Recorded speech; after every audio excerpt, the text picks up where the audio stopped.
Alright, today I'm going to be recording a little bit different style content.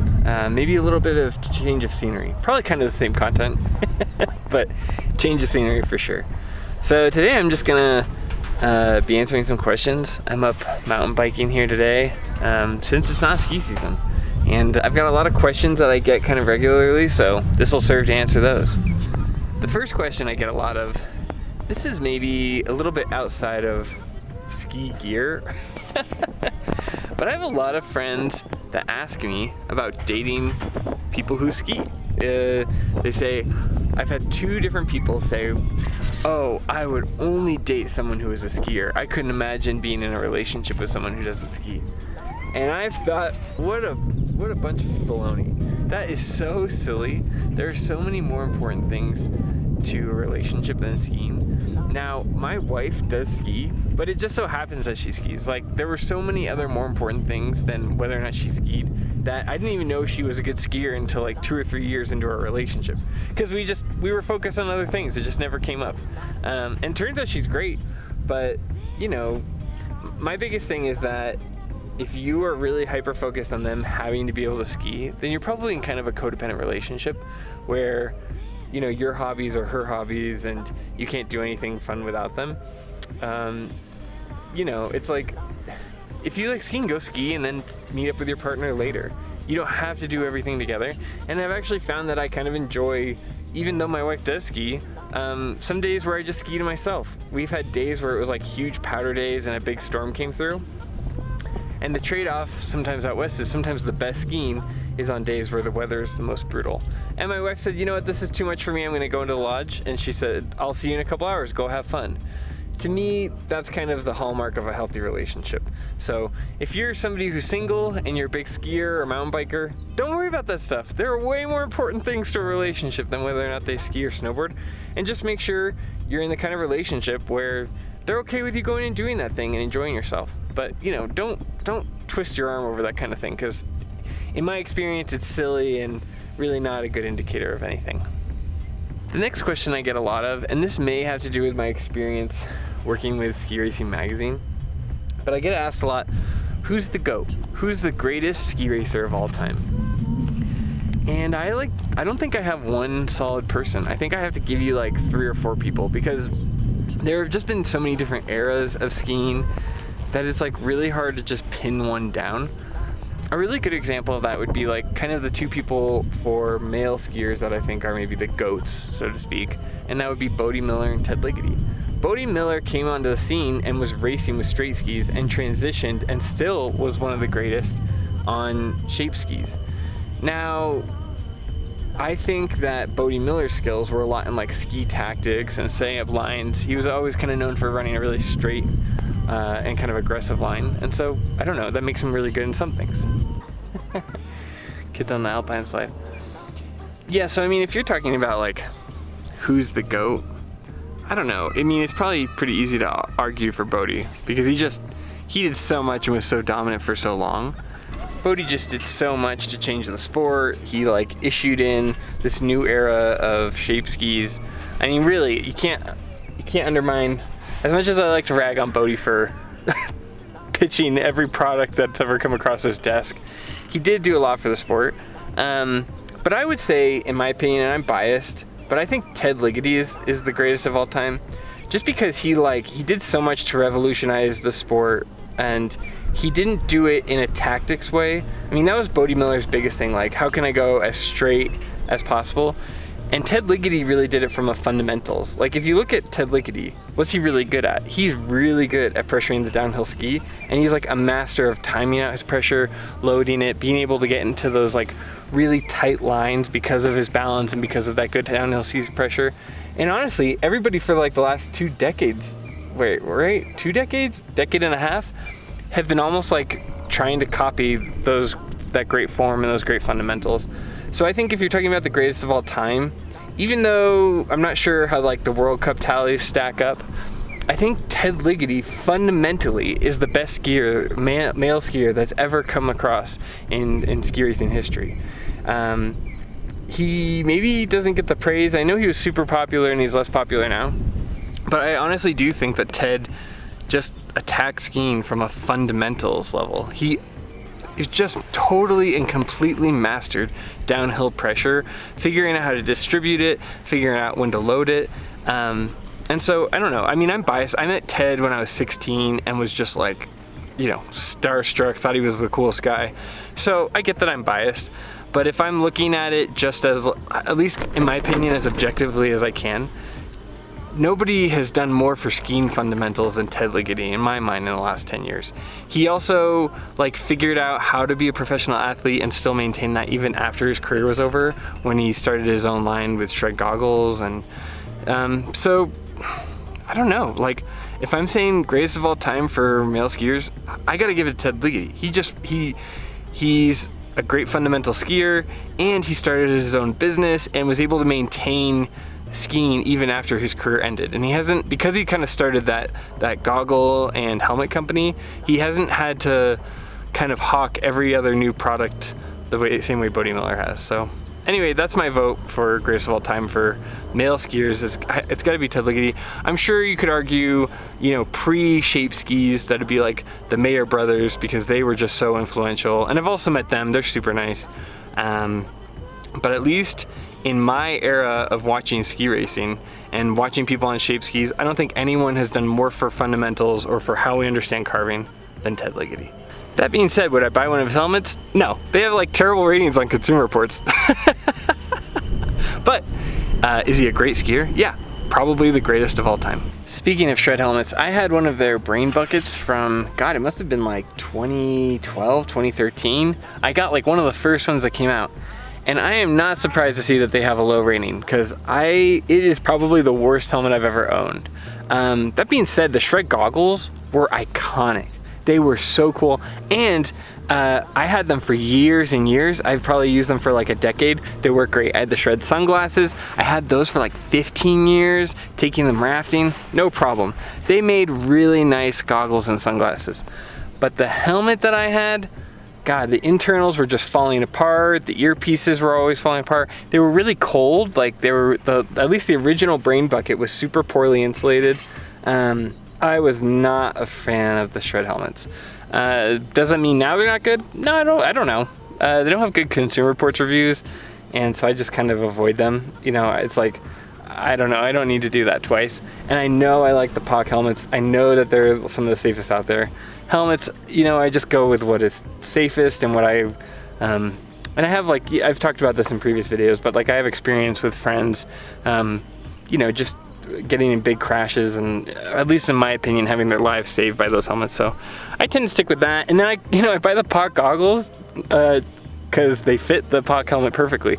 Sometimes Shred and POC, you know, you can get a little bit of a gap and it can be a little weird. So anyway, like I said, I think Ted Ligety is the GOAT. I think he had some of the best goggles. He had the most iconic goggles.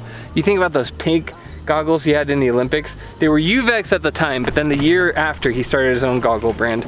And those goggles, they had the, what did they call them? Nastify, pink, they had blue, green, white. I mean, those 4 colors were so iconic. Now they just have like a million different colors and it doesn't stand out the way it used to.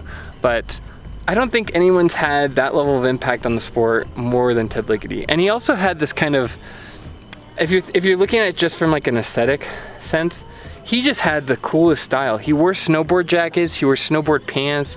He just brought this aesthetic that ski racing was really lacking. It used to be very stiff, very rigid. There were like 2-color Uvex helmets that everyone wore. It was very like gray or black or white, almost like kind of how cars are now. And Ted kind of stepped on the scene and was wearing the snowboard gear. He had these fluorescent pink goggles, and he was just an icon. Let's face it. And he brought that style to ski racing, and I don't know, really progressed the sport forward from a style sense and also just from a fundamental sense. I mean, there's nobody, in my opinion, that understands downhill pressure better than Ted Ligety. So, in my opinion, he's the greatest of all time. I know I'm biased, and I'm gonna give Bodie Miller all the respect. Same goes for like Eric Schlopey, Darren Rolfs. I mean, Eric Schlopey drills are iconic. That's how you build hip separation. but I gotta give it to Ted. Overall, he's the best, and he will go, in my opinion, he'll probably go down in history as the greatest. So yeah, anyway, you wanna talk about the GOAT? We stand Lindsey Vonn. I mean, I've been a fan of hers since she was Lindsay Kildau, if you can believe that. I used to have a poster of Lindsay when she was like, it was her on the podium with the race skis back when she was on the Volcal P60s. I mean, this was before the race tigers. But I think she's done more for the sport than anyone else. She's constantly giving back to the community. She's kind of shown that ski athletes can step outside of just skiing better than anyone else. Yeah, I mean, we stand Lindsey Vonn here. She's one of the all-time greats, and I think that with Michaela breaking some of her records, certainly Michaela is also a great racer, there's no denying that. But I think Lindsey Vonn doesn't get all the credit she deserves. God, you know what's really funny? Back when she was on Volcal P60s, I had a set of the UVEX sunglasses, if you can remember those. They were like, yeah, it was like Lindsey Vonn UVEX sunglasses, and they were really dorky, but I had a pair. They said LK, Lindsay Kildau, back before she was Lindsey Vonn. So anyway, I see a lot of people talking about, you know, the greatest of all time. I see a lot of praise for Michaela, and I go, you know what? Lindsay doesn't get the respect she deserves. She had a full-on rival and still was setting records. In fact, she wanted to race against the men just to show that she could be competitive in that field. She was so beyond her time, and yeah. I wasn't a big fan of Lindsey Vonn in the late 2000s. I don't know, I just kind of lost track of it. But as I've gotten older and been able to kind of reflect on it now, I'm like, she's the greatest of all time, hands down, no questions asked. I mean, a couple questions. You could say Julia Mancuso did a lot for the sport fundamentally.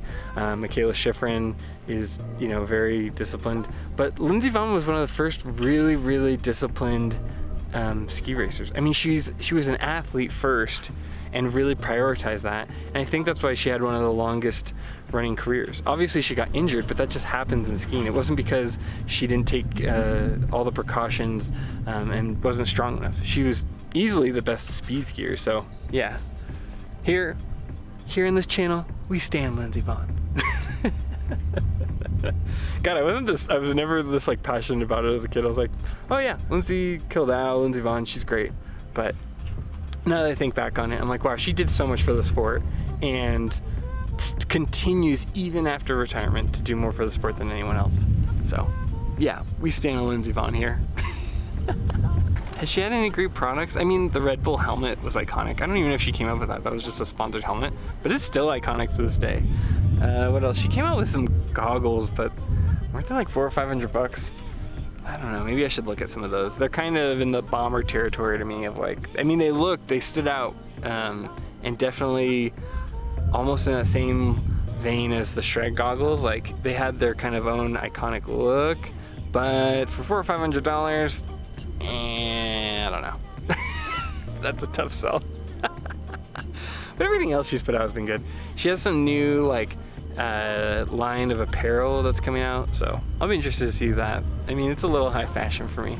It's a little ritzy for my taste, a little rich for my blood, but otherwise, Lindsay, greatest of all time, easy, no question. Also, I was just thinking about this. I should be biased towards Michaela Schifrin because she's from Burke Mountain. I mean, she's not from there, but she went to be at Burke Mountain Academy, which is where I'm from. Like, I don't know, I should be a Michaela stan, but I just, if you're thinking about it, like,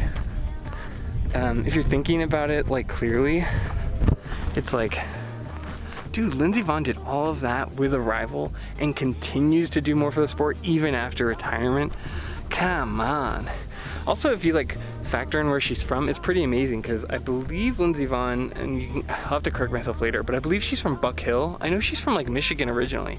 And for those of you that don't know, Buck Hill is like a lot of those mountains over in Michigan, they're landfills. They're landfills with ski areas put on top of them. They're literally skiing on trash.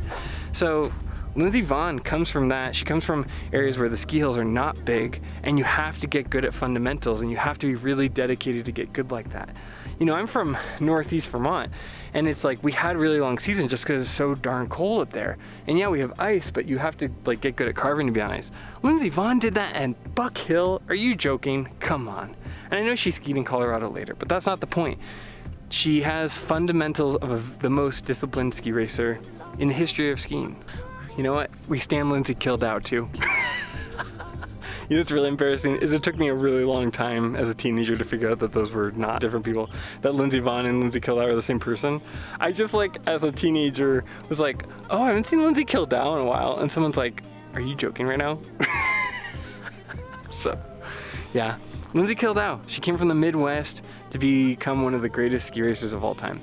And I know people from Buck Hill. I worked at Ski Racing Magazine with Claire, who was from the Midwest and also like a great skier, and I think she was from Buck Hill as well. Same for like a couple people I raced with in college that were from that area. Man, you gotta be dedicated and really love skiing to be willing to get on your, you know, I don't mean to be rude, but your trash pile and show up every day and be willing to race. And you know, a lot of those guys are on rope toes on really short runs, still dedicated. Same thing in Vermont for the Cochrans. If you've ever been to Cochrane ski area, it's this tiny hill with a rope tow that used to run off of a tractor motor. Off of an old tractor motor would rotate the rope around. And you know what? Those people were dedicated, and obviously Ryan Cochran-Siegel now is like one of the greatest World Cup men's skiers. So just goes to show, you know, being in the West in big mountains, or being in Colorado, or you know, the big the big race cultures in Vermont, you don't have to. People can come from all over the place and become great ski racers. And one of the best, if not the best American skier in the history of ski racing, Lindsey Vonn, came from Michigan. I gotta get back to biking. It's a beautiful day up here. Also, for those that are gonna ask, I am biking today on a Santa Cruz Tallboy. You can see it here. Going back to Ted Ligety and Bodie Miller for a second here. One thing I've been thinking about is I, like now, after they both retired, watch Ted Ligety and watch Bodie Miller. And Bodie Miller seems to kind of like skiing. He doesn't ski that much. He's always been kind of one of these people that likes to do a lot of different sports and try a lot of different things, which is fine. But I think Bodie Miller just loved being the best. I think he loved competing. I think he just loved, you know, big challenges and just trying to be the best, versus Ted Ligety seemed to just really love skiing. I think that's what makes him the GOAT. Like, he just loves skiing and fundamentals. He still coaches these summer camps. He still runs gates. He still loves carving. I mean, yeah, Ted is still out there skiing. He's still working on his carving.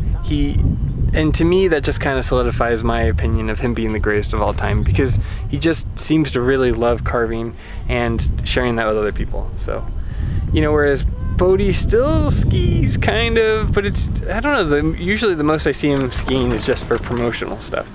And that's fine. You don't have to ski your whole life, but I think that he, you know, is probably one of the best competitors of all time. He just is super, super competitive. But I think Ted, just even into retirement, has just shown how much he loves fundamentals and carving, and I think that's super cool. Also, to Julie Mancuso's credit, I think she was one of the biggest fundamental skiers. A lot like Ted, she really was focused on fundamentals, loading the downhill ski, and figuring that stuff out. And I think if you were like to give her her own segment, I think she is one of the greatest of all time female skiers when it came to fundamentals and kind of learning the nuances of pressuring a downhill ski, at least in my opinion. So, you know, honorable mention goes to Julia Mancuso.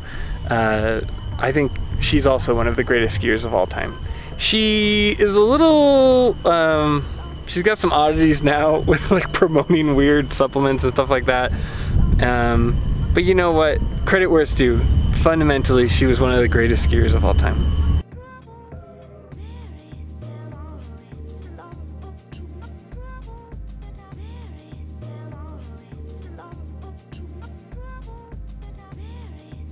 This is an XL Santa Cruz Tallboy. I did it mostly because a lot of what I'm doing is cross-country biking. I would do it on my lunch breaks and on the weekends. If I were to go back in time, maybe I would get a little more travel. Just, you know, it would make climbing harder. So maybe I would regret that. But as far as this bike goes, I've had it for 2.5, almost 3 years, and I love it. I love the Santa Cruz design. This is my first all-suspension bike, and you know, with an all suspension bike. With an all suspension bike, I'm like, oh, I get it. I get why people love this, because it feels like skiing, loading up the bike with your kind of your feet in position.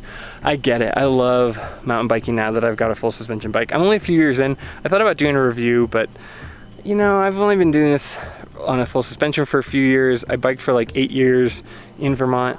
I don't know if I'm going to be able to give you the best opinion just because I haven't tried that many bikes, but you know, if you just want an off-the-cusp, inexperienced, curated, expert level mountain bike review, Santa Cruz Tallboy. This bike rules. 9 out of 10, easy. But again, I was on rigid bikes before and went to full suspension, so I'm sure any full suspension bike would have felt great. But I've had no problems. I've had great maintenance. The bike is well built. I love my Santa Cruz Tallboy. So I know people are gonna ask that. I ride a Santa Cruz Tallboy XL, and it's excellent. 9 out of 10. Do I have much context? No. So take that with a big, big grain of salt. So anyway, thanks so much for watching my content. Trying to shake it up a little bit with the location today. You know, as much as I love my backyard and I love making content, I don't know. A change of scenery is good for me, and hopefully it's good for you too. So thank you so much for watching. If you like this content, please like it. You can ring the bell if you want to make sure you're not missing out on anything to get notifications. And please subscribe if you like it.